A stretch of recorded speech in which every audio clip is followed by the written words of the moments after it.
You're listening to Talk Daredevil, the official podcast of the Save Daredevil campaign.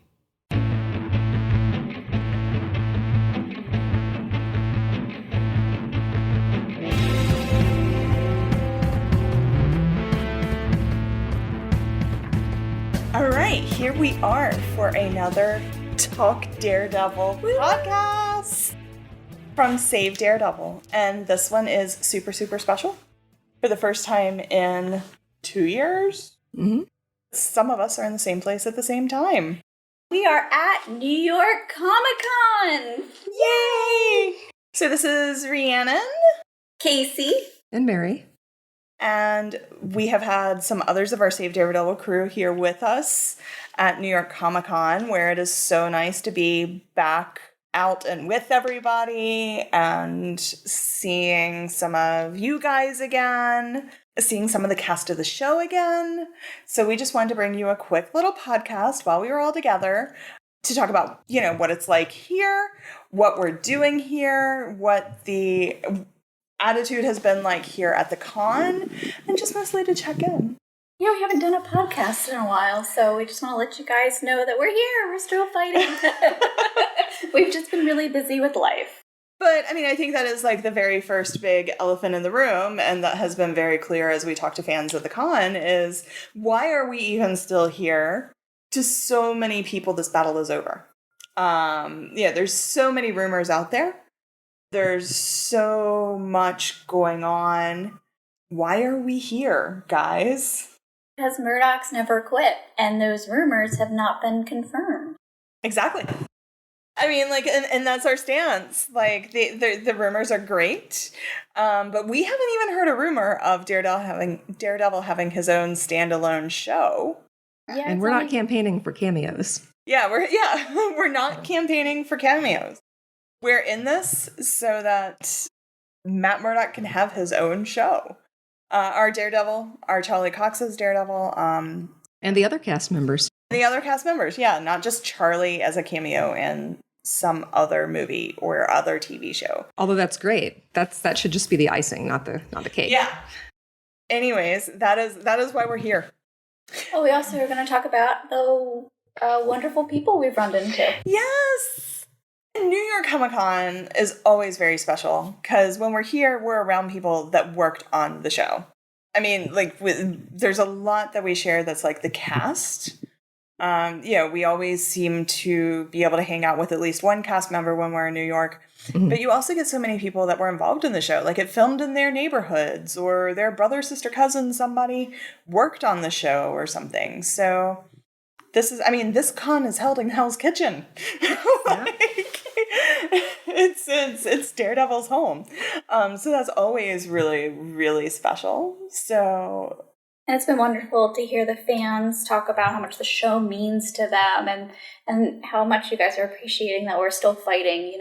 It's nice to hear that encouragement because there are times, we're just kind of like, well, is anything going to happen? So to keep hearing you guys tell us to keep going, we're going to keep going. Well, it seems like on social media, a lot of times, you see a little, kind of like, for every one good review, there's 10 bad reviews or something. It seems like social media, it's like you see the people being kind of negative about it. But here at the con, people were super hopeful and excited. And do you think you'll be in Spider-Man? And they wanted to know what we knew, and they were happy to see us. And that was really nice. And there are still the random people that are like, what do you mean the show was canceled? Yes. Yeah, I ran into a few of those today. Floors me. Completely. I loved that show. What do you mean it's canceled? And I'm like, it's been 3 years. Have you seen a new season? Well, time has not worked the same. Time has gone weird. Yeah, there was a guy at the con, actually. I took a picture of him. It said, "What year is this?" And he looked sort of like his hair was like all grown out. He just looked sort of like one of those, the end is near people, but it was, what year is it? And I was like, that's right, dude. That's like, yeah. I think a lot of us feel that way. So this is October 2021. We're recording this 69 days until Spider-Man No Way Home comes out. Woo! So, whether he's in it, whether he's not, we're about to find out. As Charlie, for everybody that's seen Charlie's interviews, he doesn't want to spoil anybody about if he's in it or not. So we'll find out. We'll all find out together. We'll all find out together. That's what Charlie said we would. And we did see Charlie yesterday, kind of, sort of. Sort of. Virtually. We held a little get together with with the team and A few local friends. Yeah, a few local friends. I mean, Jeff's a member of the team at this point. Oh, yes. Jeff Cantor. Yes. Yeah, he is very good to us. He's our leader. Yeah. Jeff Cantor that played Ellison for that hasn't just like memorized the cast. Mm-hmm. Yeah, he was there and he was very kind and he signed some autographs for us, for fans, and for some fun giveaways. So look for that on social media. He made time for us even though he was practically on his way out of town. And that meant a lot to a lot of, this is the people that were there. Which we did. It was just like a small little gathering. Little COVID-friendly gathering. Little COVID-friendly gathering. We apologize for not having our big public party this year. I really wanted to, but it's been such an uncertain time right now that we just stuck it to a little private. I mean, even Comic-Con isn't the same right now, and it's great, but we're still kind of in the twilight zone. There's actually elbow room at the con, which is so weird. Yeah. I did a cartwheel. In the middle of the con. Casey did a cartwheel in the middle of the con. I have video of this. There were not lines at some of the bathrooms. The ladies' rooms, that was impressive. Yeah, I got in and out of the ladies' room in record time. This is not a normal con. No. Yeah, so we didn't have a normal party, but we will be back to our normal parties one day. And we look forward to seeing everybody there. So Charlie popped on FaceTime with somebody, and we got to say hi to him. He sends his love to the whole campaign. Or maybe he did. We couldn't really hear what he was saying. So I'm just going to put words in his mouth. No. We were just yelling, come to the next party. We're going to have a party in the future. Party. Yeah, he has a standing invite. Oh, yeah. Yeah, so, I mean, and it was nice. I mean, there again, we're at the point that we've been doing this long enough that we're seeing some of the same fans, same supporters over and over. Yeah. And you guys, we love you. It's just really cool. It was a great fandom. Yeah. There's overall lots of positivity and just everybody's so kind to one another, and the cast and crew have been so kind to us, both in our Save Daredevil Con and, online and in person.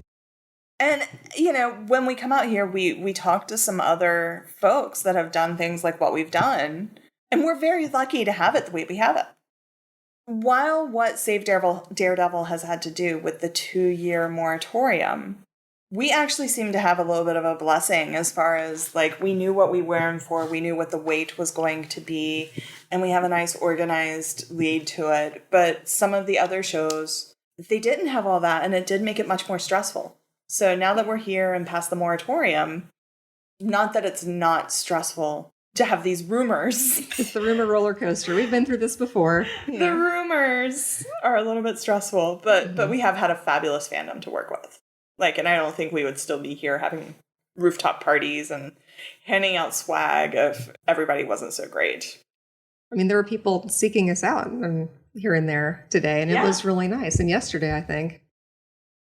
So all of the pictures of people in cosplay holding the Save Daredevil sign are thanks to Mary. Thanks, Mary. Yeah. It's my favorite thing to do at cons is just run after the cosplayers and, can I have a picture?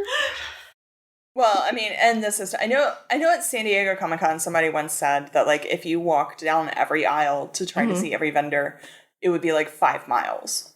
Oh my gosh. Something, crazy like that.